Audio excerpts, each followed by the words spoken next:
What's going on, Benchwarmers? Welcome back to another episode. We have a fun, jam-packed episode, and if you are watching this on YouTube, which you can do so on which following platform? I'll give it to one of you guys. You can use YouTube at Benchwarmers FCTV.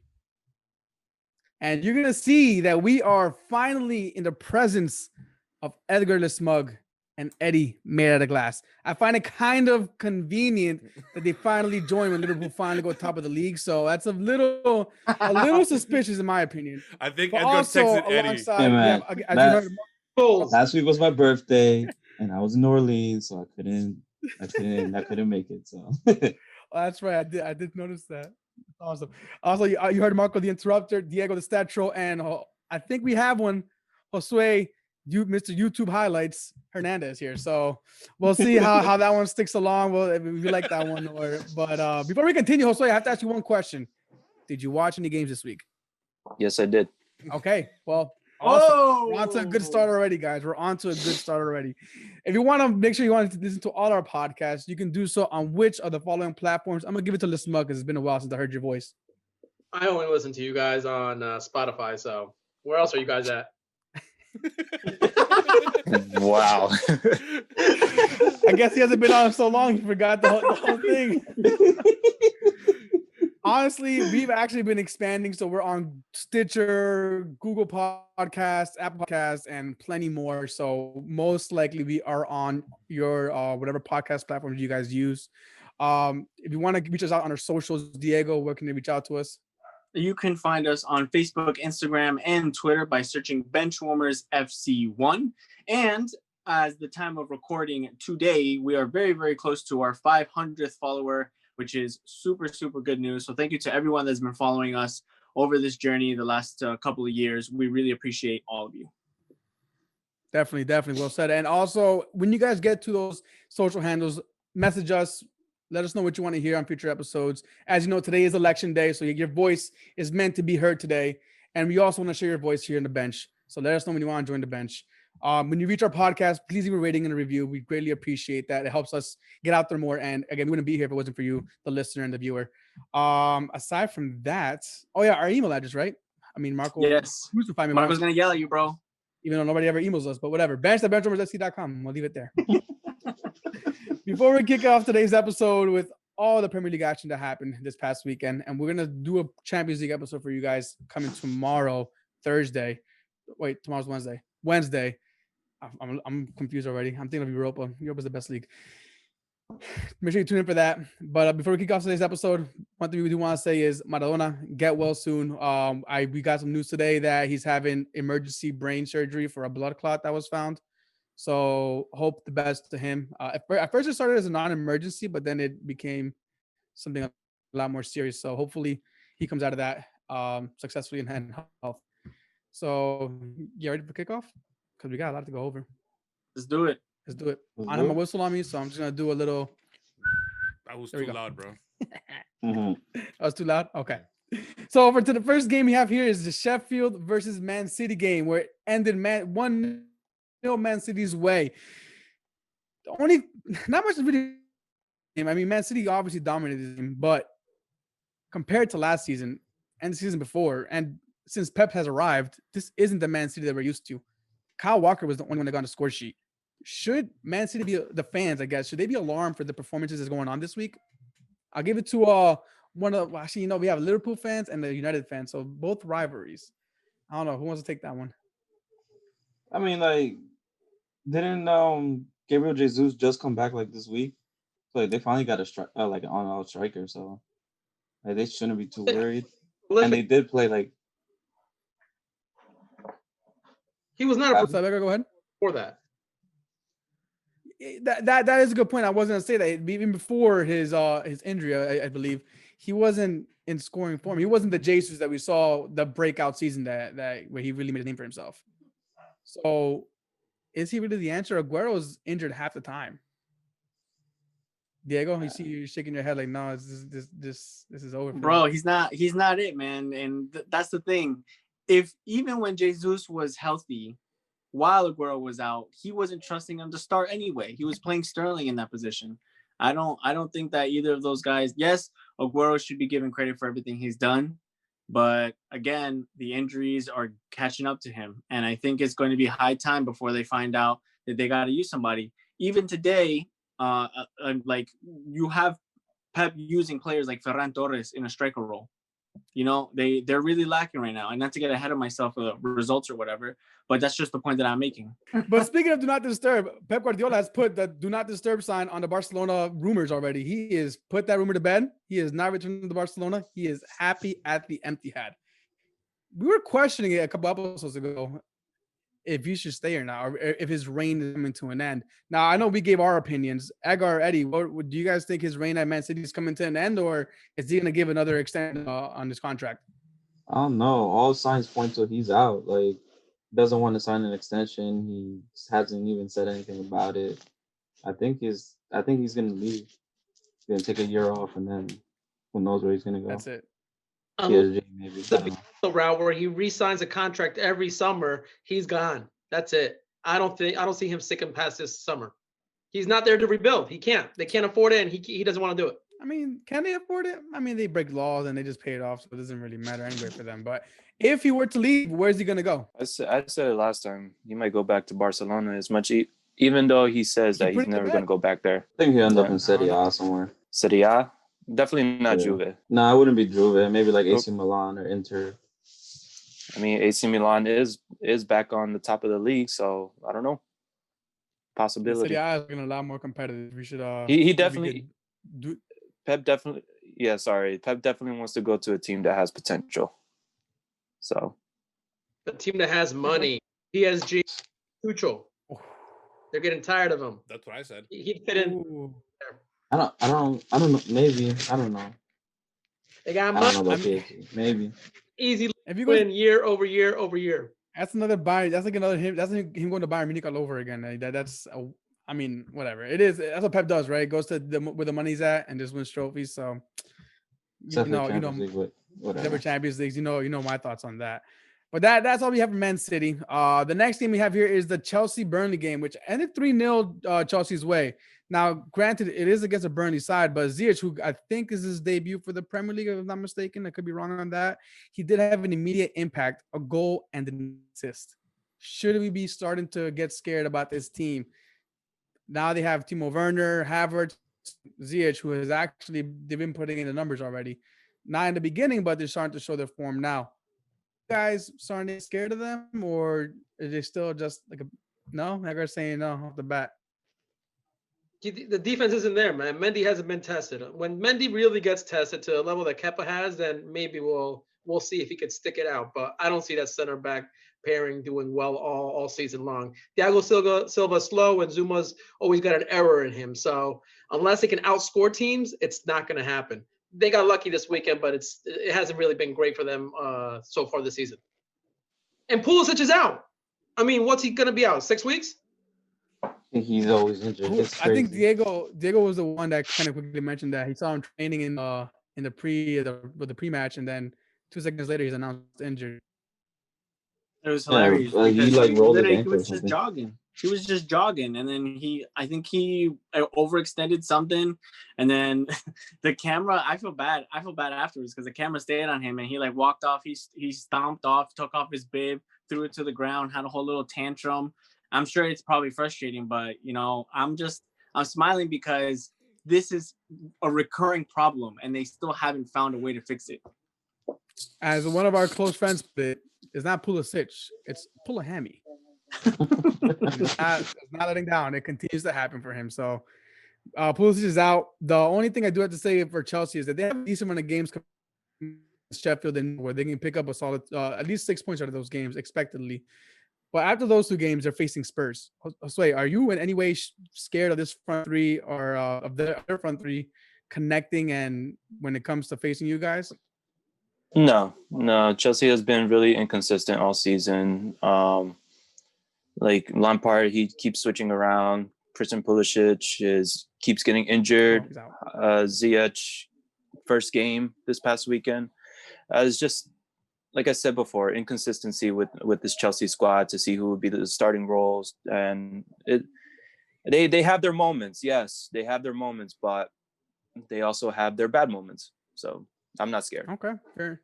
Not even worried. We'll Nothing negative. We'll see what Chelsea produce out of these next 2 games coming up, and when they face Spurs, we'll come back to revisit that, and hopefully we'll have a Chelsea fan come on at that point because they have been making some shouts to come on the show. So yeah, exactly. Who is it gonna be? Make sure you stay tuned for that. The next game we have. Your hopes are way too high for a Chelsea fan to be on a show because they've reached out to me. They've reached out to me. They're like, "Yo, I want to come on."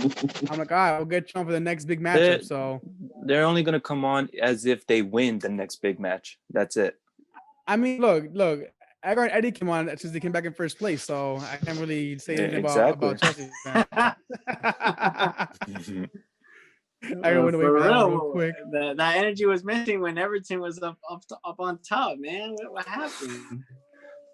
Yeah, I showed up the day after the 7-1. So yeah. Well, speaking of the on top, Liverpool are back on top. Now, this was, I guess, expected for most fans or most neutrals in this case. Edgar, Eddie, do you guys feel like this is gonna kind of stay like this, or do you think the league is still an open race? I don't know. They're talking about shutting down, null and void again. So who knows? That's true. Well, yeah, didn't they say that all the lower competitions were suspended? Yeah, Europe's getting hit hard right now. But Yeah, who knows? I still think it's open race. It's too close to tell right now. Edgar, how do you feel about Liverpool getting back on top? An open race, Eddie. We are back on top with injuries galore. We're playing. Wow, my man's confident. Let's go. I mean, come on. Let's be happy at the top of the table. We got Nate Phillips, filling in for Virgil van Dijk, who's looking better than Gomez. And now we got the next Cristiano Ronaldo. in Champions League. We got Nico Williams stepping on the field randomly, and we still haven't. And we're just starting to use Diego Jota for like everything. So Firmino's got to step it up. When Firmino steps it up, all of a sudden we're gonna have Diego Jota and Firmino kicking ass. Shaqiri's looking like a beast. I mean, yeah. Eric, can you do us all a favor? Just go to Edgar's house. Make sure he's not drinking. I mean, bro, it's Tuesday night, man. Like that ass. You would ask him, like, yo, how do you think this is going to end? I don't want to say anything. All of a sudden now, he's like over the moon. But to your point, Phillips did have his debut for replacing an injured Van Dijk and injured Fabinho. I mean, we'll give him the benefit of the doubt. It looks like this team does have depth, and he's from your youth academy, right, Phillips? He did get man of the match too. He's been on the squad for years. Where'd you see that? What highlight did you see that on YouTube? I actually saw it on Facebook. You get highlights from everywhere now, Edgar, Twitter included. But to your point, you mentioned Jota. Bro, he's better than Firmino. Firmino, who? He's beast. I thought it was gonna take him a couple of weeks to get into the squad. My man is just killing it. I think we found our new Southampton. It's called Wolverhamptons. Yeah, we don't even have to go after Jimenez anymore. Nope. Do you think Jota is gonna slowly start replacing Firmino? Because now you're seeing Mane and Salah starting to pass to each other because they're like, oh shit, this guy's getting goals. We gotta do something too. I don't know about Firmino, but he's gonna replace one of the wingers eventually. Or did I just in the past 4 games he played 4 different positions. So I don't know what just happened because I just froze and I have no idea what you just said, to be honest with you. So no, I say for the past 4 games he played in 4 different positions. So it all depends on like where we can fit him in. Okay. I mean, I wouldn't be surprised if he plays in the back. Have no issues finding. What, Jota? Yeah, my man plays everywhere. Might as well play the back too. Center back. It feels like. He'll replace Trent. I don't know. He'll still score and assist. We got Milner as a utility player for the defense and the midfield, and we got Jota for the attacking end. He covers all 4 or 5 positions on the attack. So honestly, set. We're covered. Yeah, well, you guys are looking pretty solid. How your form continues, but the one big, I guess, accusation that's come from most of the neutral fans is Salah. He is starting to become known as the biggest flopper in the Premier League. Now, I don't know what my thoughts are on the foul. I had to go back and look at this over and over again just because it was I don't know. To me, it was questionable. Do you guys think he's starting to go down very easily in the box? All I'm saying is that Harry Kane got called a clever player, and then Mo Salah got called a diver. So, skin tone, color. What's your point? Huh? What's your point? The English media is killing Salah for doing the same thing that Harry Kane did. I see no point. Diego is making a disgusted face right now. I just want to hear what you got to say. Listen, man, they got both of them on camera getting shot by snipers somewhere above the stadium. I think they both deserve the same amount of criticism.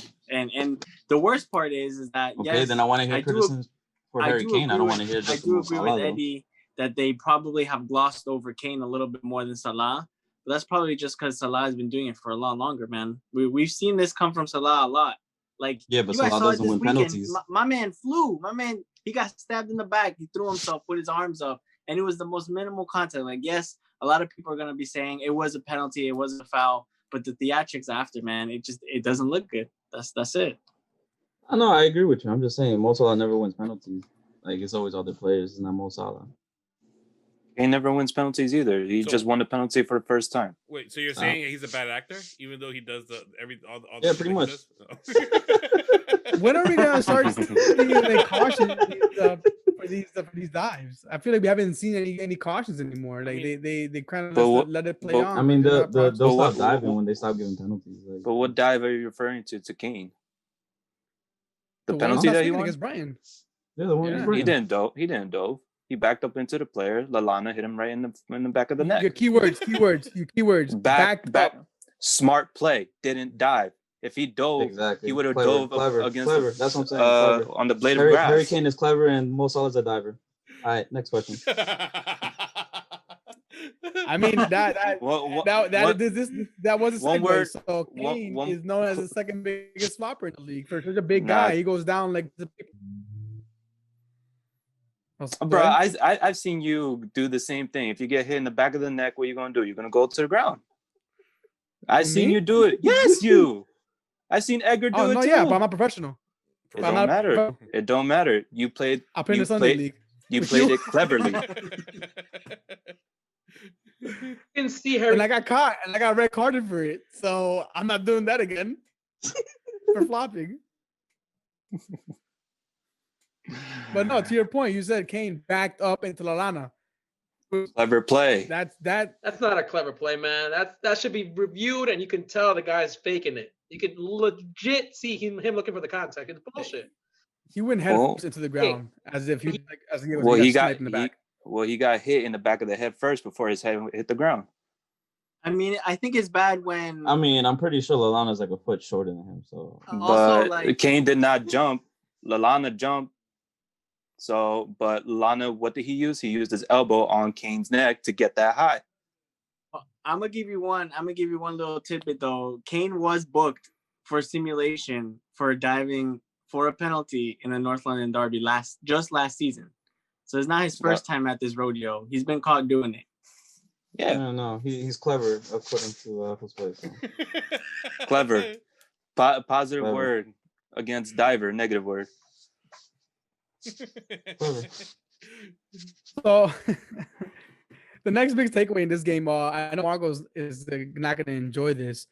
Bale gets subbed on 3 minutes later, scores a goal, and his first instinct is for celebration is yell, "Vamos!" I think it's a little jab at Real Madrid.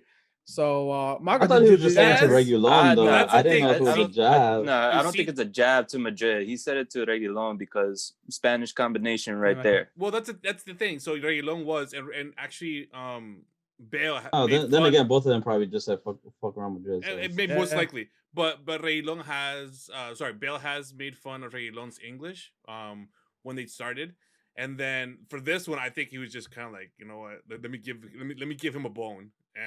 But I wouldn't be surprised if inside of him he wanted to do the whole Wales Gulf, and then Spurs, and all the way to bottom, Real Madrid. I wouldn't be surprised. Nah, I don't think so. I think it was just like he was excited. First goal in 7 years for Spurs. Come on, who wouldn't be excited? Like being at Madrid for 7 years. What's the word that you're going to be saying the entire time? Vamos, let's go. Well, like it's just the that habit's was the there. habit. The habit's there. Give it a couple of months. He's gonna start throwing up the RM and shit. Starting 11. Go like that. I think that who would be happy to score Spurs again after 7 years? I think a lot of people would be happy not to score Spurs again. I mean, going back there was probably a mistake of his, first of all, but to each their own, right? Echo, you were saying something that we Close to couldn't the hear you. wheels. YouTube, which white jersey does he look better in? Who's Edgar talking to? To you, YouTube. It's Listen, YouTube. my name's not YouTube, okay? I don't want to be like what's it So you wanna called? be highlighted? No, I don't want to be sued by YouTube by taking their name and all that kind of stuff. Not because it's with a J, so it's YouTube. YouTube. It's YouTube. YouTube, which white jersey does he Bale in? To be honest, Spurs. I'm not happy with Madrid where they at right now. Yes, we won the league title, but I mean, I could speak for every Madrid fan that I know. They're not happy with Madrid. Madrid's like if it were today. if it were, yeah, it was an exciting game. Finally, they have a very great performance besides the Clásico. But I mean, I need to see more. I need to see more from Hazard. I need to see more from the team. We'll get to Real Madrid and the Champions League, I think, tomorrow when we record that. So you yes, prefer I do agree in the certain goals things. for Spurs? Is that what I'm hearing? I'm saying Spurs over Madrid right now. Like if they were to go up against each other, Spurs over Madrid. Not who will win. It's more like who I would choose to. Because I'm not happy with Madrid right now. I'm not happy with them. So it's just this season or like forever? It's just right now in the moment. Right now, Eddie. Calm your nipples, okay? Well, you're getting flustered, bro. Damn. Mourinho over. He's scared Cherenguito's gonna see this. Oh. I have no idea what Edgar's saying. Yeah, I couldn't hear you, bro. YouTube says that Mourinho over Zidane all day. Did I say that? No, I did not. You never said that. I never said that. Stop putting words in my mouth. Say it. Yo, it's gonna go from the Smug to La Marca, yo, because these are all false. That's pure accusations. And now, again, Spurs won that game 2-1. Thanks to the Bell's immediate goal after coming as a sub. Now, my last question for you guys is: do you guys think is an honest title contender, or are they just racing for top 4 again?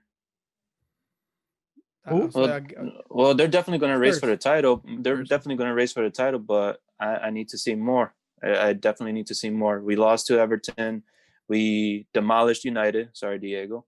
But I need to see against the other top 6 teams and see how they do. Their match against Antwerp in the Europa League was not confident enough for me to say that they're going to make it far in the Europa League. And I don't know how they're going to do in the Premier League, but they definitely could contend for the title. But we'll see. It's too early to say. This current form, you think they can? Current form. If they keep this form up, yes, they could definitely contend for the title. They could definitely, beat out Liverpool, City, all the other teams that are up there.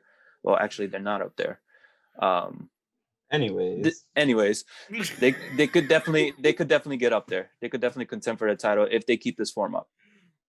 You look shocked at those remarks right now. Well, catch up to Leeds, and then we'll see. We'll see what happens. We're in second. What are you talking about? We're right behind you by 2 points. Yeah, don't look as good though. More like Leeds need to catch up to us. Third. I'm referring to you too. I look shocked. I look shocked, bro, because they just lost to Royal Antwerp, and Spurs' next 3 matches involve City, Liverpool, and if I'm not mistaken, who's the other one? I think it was another top side. Well, So yeah, it's in that order: City, Chelsea, and then Liverpool, Arsenal. Sorry, City, Chelsea, and Arsenal. Those are 3 difficult matches back to back to back. Do you think Spurs are going to survive that onslaught, Josue? Like that is the main question. Are they real? Is that really the schedule? Yeah, Back after to West back to Brom, back you to have 3? West Brom. Yes, and then that's you have really the schedule. That's your own team. I don't know. You have But- West Brom, and then you have, like you said, City, Chelsea, and then Arsenal. Like I said, I need to see them against those teams.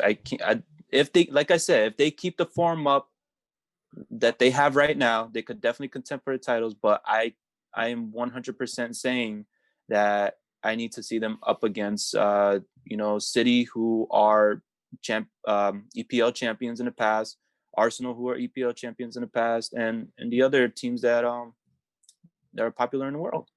So I can't give you a definitive answer as to, like, as soon as I see them beat another team like how they did to United or as close to it, then I'll give you my answer. All right, so there's 9 points there. Realistically, how many do you expect Spurs to take out of those 3 matches from those 9 points available?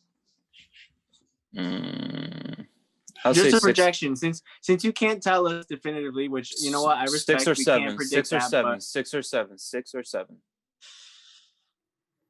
I say 6 or 7. City is out of form. They're not doing well. We could definitely beat them. City's Arsenal, out of form, he says. they are out of form. You're not gonna touch the ball against City, bro. Okay. Arsenal, they're doing pretty well. So to be honest, I'm more afraid of them than I am to Liverpool, because Liverpool have yes, they're on top of the board, but I mean, they're slacking in defense, and I feel like we could get past them. But you're not playing Liverpool, you're playing Chelsea, so you're pretty fucked. Chelsea's gonna have your freaking. See, well, this he did say already. He said earlier he's not scared of Chelsea. So I'm not scared of Chelsea. I said it earlier. Ponga atención, huevón. What the fuck? Stop petting your dog. I just saw a glitch in the Matrix. Holy fuck, dude. Like, yo, why am I here? Like, all you guys are ganging up on me. I appreciate Marco for fucking being quiet, but ¿qué pasa con ustedes? What the hell? I haven't said anything. I didn't say anything. I'm just listening. For real. Nah, your facial expression says it all. Like, what the fuck? Your reaction right now is exactly why we attack you, bro. We need this. The other thing, which I think is important, Josue, is nice sound right upstairs. we don't get Josue on the show very often, so it's actually nice to hear Josue talk about his team instead of us usually bashing Spurs. Which you guys are doing. Talk well about Spurs, so that's why we'll do it to your face, bro, not behind your back like usual. So cherry on top, he actually watched the game this week, so that's a positive. Listen, I even saw Arsenal play. So okay? I have no idea if you guys can hear me right now, because I continue. Can you guys hear me? Yeah. Okay, I'm like constantly freezing on my side right now. I don't know what's going on right now, but something happening. Huh? The new construction of the Quick Check is fucking you up right now. For real, bro. Calling Marco 2.0 with his Wi-Fi. Shit, for real. The next game we have here is Manchester United versus Arsenal, which huge game for Arsenal. I'm ecstatic. I know Marco is too. First win against a Big Six team since 2015. 14 years since winning at Old Trafford. 2 birds taken down with 1 spot kick by the man being criticized, Aubameyang. He was being called Ozil by our very own Diego not too long ago, and he put that to bed fairly quick. Now, Diego, I don't want to. I mean, like you said, he's got to put him away, right? He put it away. So I don't want to highlight too much on the penalty, because I think we can all agree it was a penalty that Pogba just kind of slept on. Now, my question is. So my question was for Pogba, $150 million signing for a world-class player. We have yet to see his world-class status and form. He was out of breath, as he says, on that tackle on Bellerin. Are you starting to question him? Are you worried about his, I guess, not commitment to the club, but just his current form going further into the league? I don't think it's commitment to the club. I think it could be commitment to maybe like his own effort. I can't speak for Pogba, but for what I've seen, that run out of breath. I think he misspoke, and he was just trying to be clever about trying to come up with some sort of an excuse for I fucked up. Like that's literally what it was. He messed up. Everybody that analyzed that play, that watched it live, Bellerin's going nowhere, and I don't have to like repeat it too into detail, but he's going nowhere. And all you have to do is stand there in front of him. He's not going to get the service in. He can't turn. He's already like his momentum is pushing him off the field. Just stand there. I think he misspoke because he's trying to make up an excuse for yet another mistake that he's done. And the thing is, I think he realizes that he's made too many mistakes. And I think because of that, he's probably demoralized in putting his 100% effort.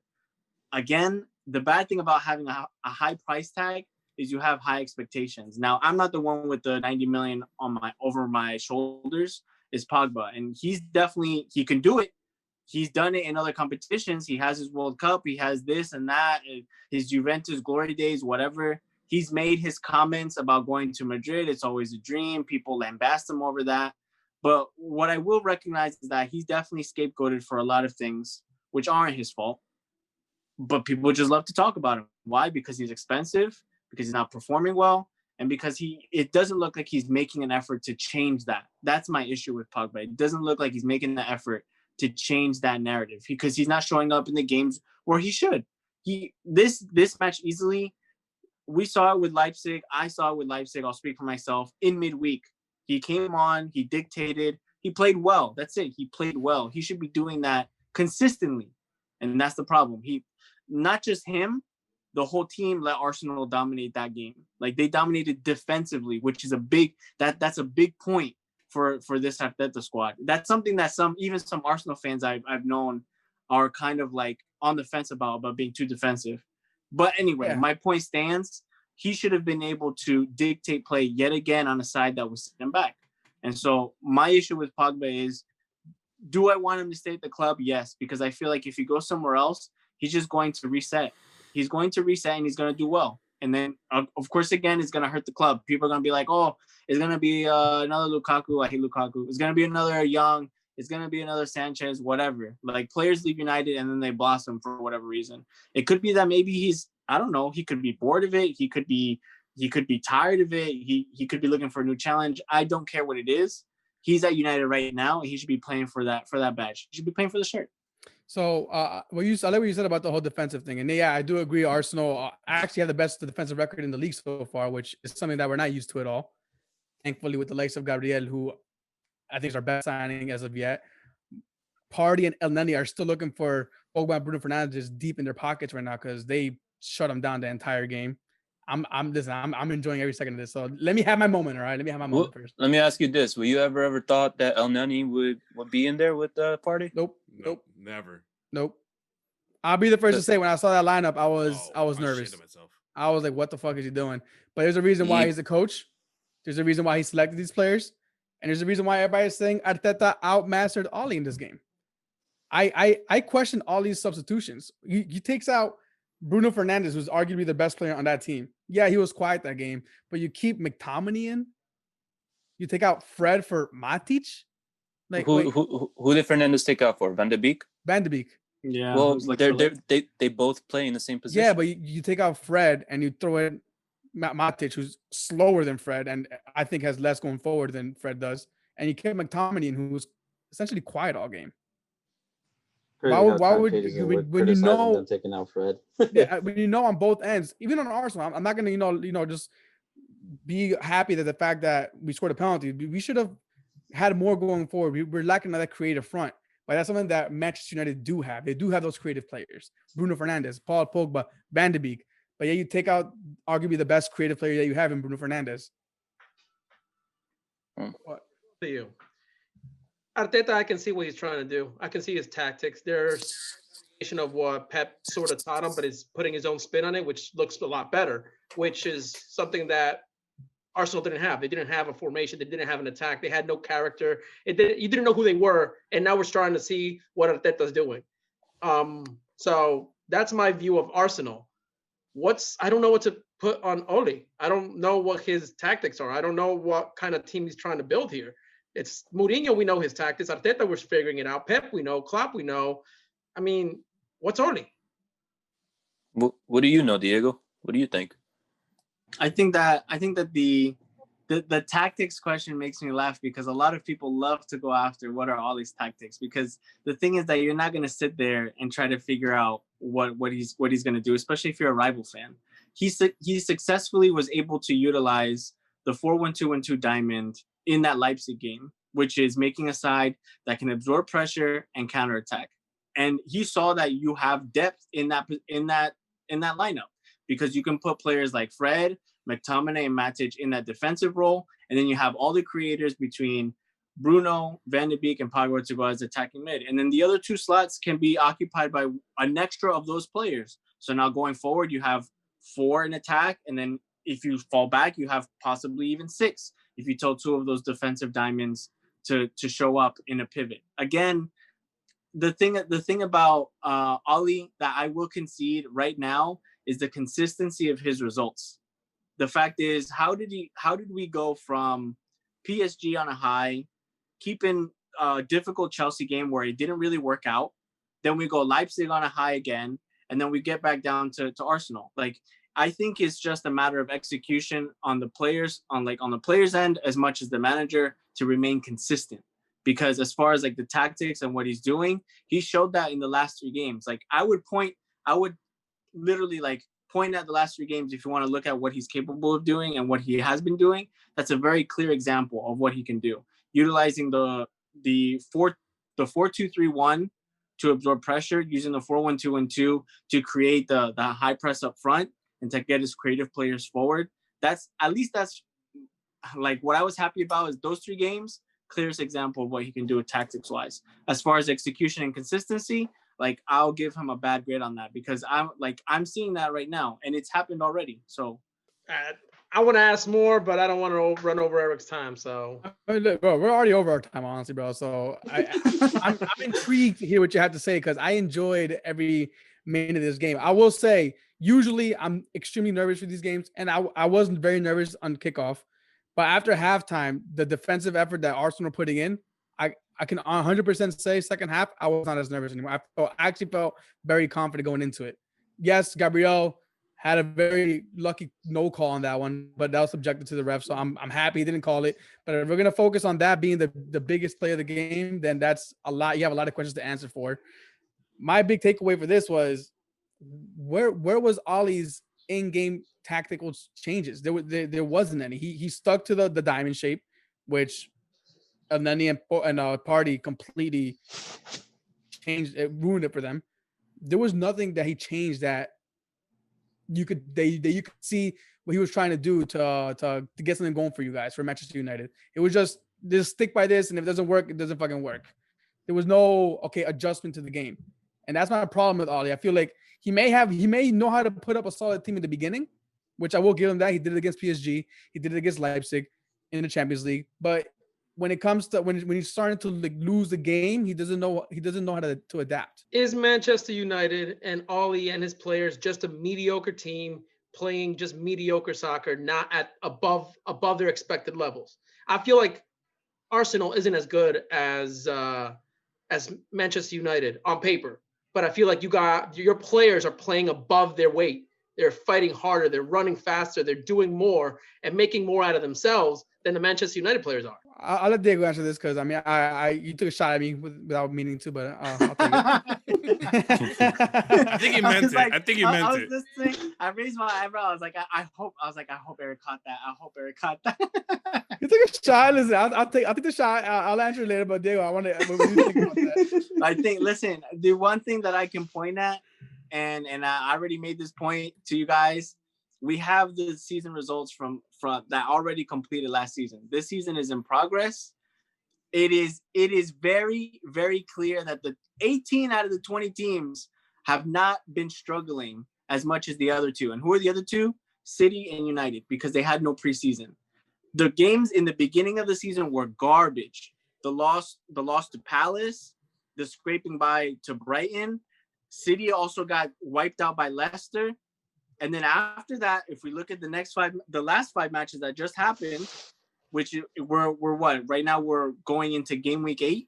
We're going into match week 8 of the season. So if we look at the first 4 compared to the last 4, they're starting to improve. They're starting to turn a corner. So again, I don't think there's anything about punching above weight or underweight or whatever weight you want to talk about. Right now, it's about adjusting. And I would agree with Erik. There's a problem that Solskjaer is starting to show as far as adjusting mid-game to when another team has their number. Partey and Elneny did a fantastic job at shutting down the creative players. And then what Ollie did was, okay, I'm going to put in Matic, because even though Matic is slow, he focuses on progressive vertical or diagonal passes much better than McTominay or Fred. McTominay or Fred are terrible at making those passes. They're awful, but they're good at intercepting plays. And I bet Ollie thought, okay, they're going to try to maybe push forward a little bit. They're going to try to have their Lacazette and Aubameyang go on the wings. I'll put McTominay there to just throw his body in there and cut him up. It didn't work out, and he didn't know how to respond to that. So back to the original thing, to your original double slap, your little backhand to both of us. I think we're both right now coming into our own game. Arsenal is doing well defensively. They have a great defensive record. Like he said, that's facts. They're doing better than the other teams.